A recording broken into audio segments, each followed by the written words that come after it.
James Bowman, el hombre que mantuvo en jaque a la industria cinematográfica, ha sido declarado inocente tras el largo proceso judicial al que se ha enfrentado los últimos 6 meses. Bowman sale libre de todos los cargos, incluyendo el de apropiación indebida de formas humanas.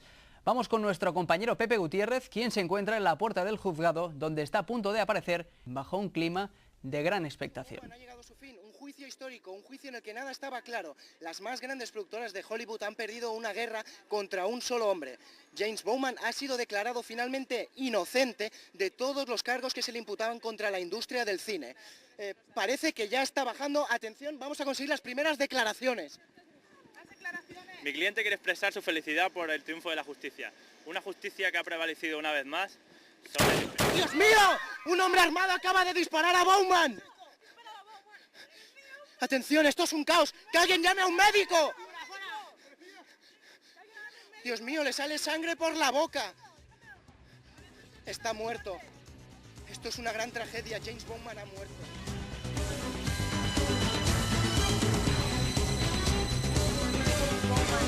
Una vez conocido el veredicto del juicio que mantenía con las principales empresas. Este es Douglas Ray, el asesino de Bowman, un granjero de Arkansas que según fuentes policiales podría estar relacionado con alguna empresa. Dos disparos a bocajarro fueron los causantes de la muerte de Bowman, el hombre más querido y más odiado a la vez. Mañana a primera hora está prevista la comparecencia del inspector jefe de la el policía. asesinato de James Bowman el pasado sábado podría tener motivaciones económicas. Tenemos las imágenes de las Grandes productoras norteamericanas. Parece que un largo y nuevo proceso judicial se inicia a partir de ahora. Los 90 son años de cambio en el mundo. La caída del muro de Berlín no solo simbolizaba el final de la Guerra Fría, sino también el principio de la construcción de una nueva Europa. En la Unión Soviética, Boris Yeltsin accede al poder y acuerda la disolución de la URSS en estados independientes. La invasión de Kuwait por parte de Saddam Hussein da inicio a la Guerra del Golfo, el mayor conflicto bélico en el mundo desde la Guerra del Vietnam. Los Estados Unidos lideran a los aliados. En Barcelona se celebran las mejores Olimpiadas de la historia en 1992. Un año después nace la Unión Europea, un nuevo bloque político y económico a nivel mundial. La globalización o Internet son palabras que se hacen rápidamente populares.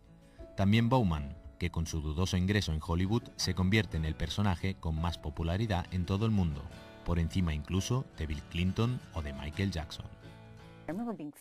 Nunca he visto a nadie como Bowman. Él abrió los ojos al mundo.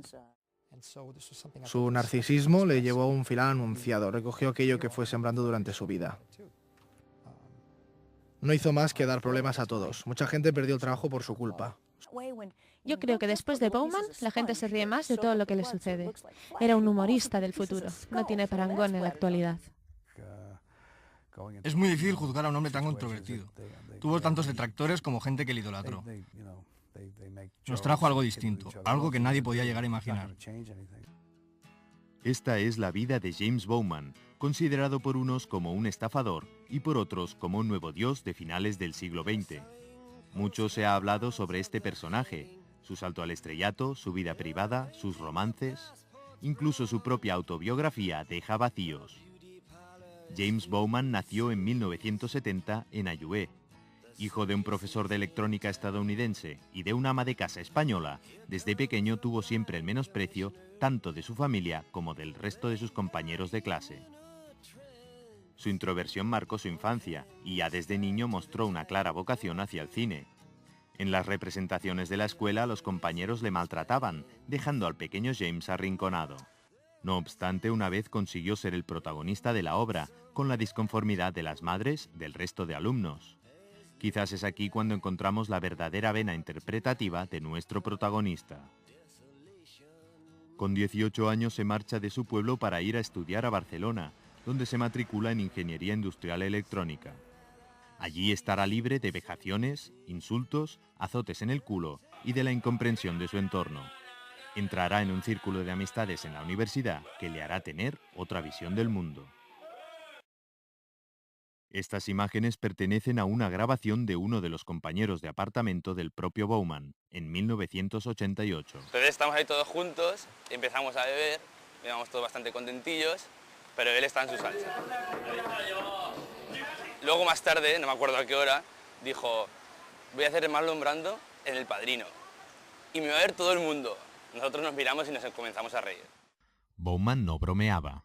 Un buen día de 1991, millones de copias VHS domésticas de la película Con faldas y a lo loco amanecían con fotogramas manipulados.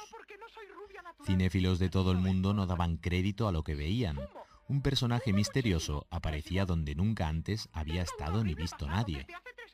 Como por arte de magia, aquel personaje se había colado tras el mismísimo Jack Lemmon, del que parecía incluso burlarse, y lo peor es que nadie parecía poseer una copia con los fotogramas originales. ¡Ah! ¡Soy un hombre! Bueno, nadie es perfecto.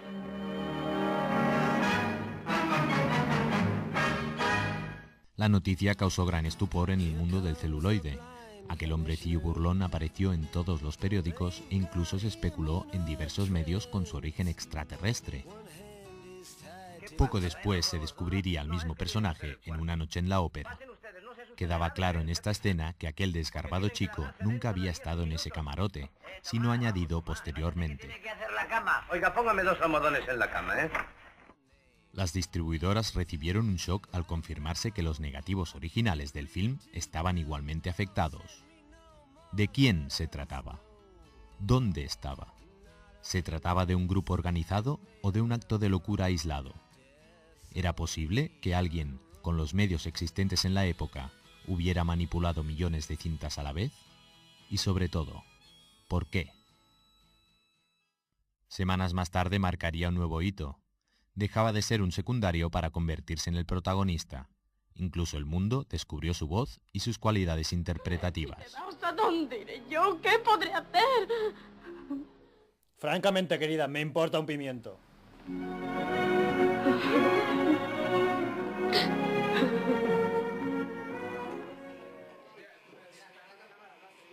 Aquella noche de borrachera con sus compañeros de facultad no había sido una noche más. Como dice el dicho, los borrachos nunca mienten, y la frase que recordaba a su amigo Néstor de aquella noche no la pronunció en vano. Estas imágenes pertenecen a un vídeo casero, grabado por la madre de James cuando éste contaba con tan solo 2 años.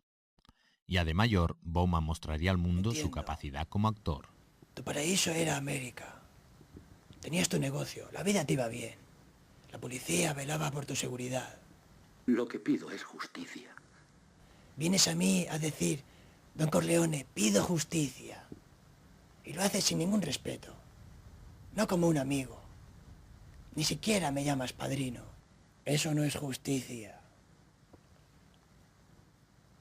Mis muelas del juicio. Eso es justicia. La industria comenzó a tambalearse, aunque paradójicamente los ingresos por venta de cintas VHS aumentaron en un 200%. Por esta causa surgió la duda de si todo esto era una estrategia de marketing de alguna de las principales empresas del sector. Ni la CIA ni la KGB. Fue un famoso programa de televisión el que descubrió el paradero de aquel desconocido. En horario de máxima audiencia, James Bowman fue presentado al mundo. Bueno, la gente le está dando demasiada importancia. A mí me gusta muchísimo el cine, es una de mis grandes pasiones, pero hay veces que se dicen cosas que no son verdad. Yo soy ingeniero y tengo mi negocio montado en un pueblo dejado de la mano de Dios. Además, yo no tengo ningún afán de protagonismo.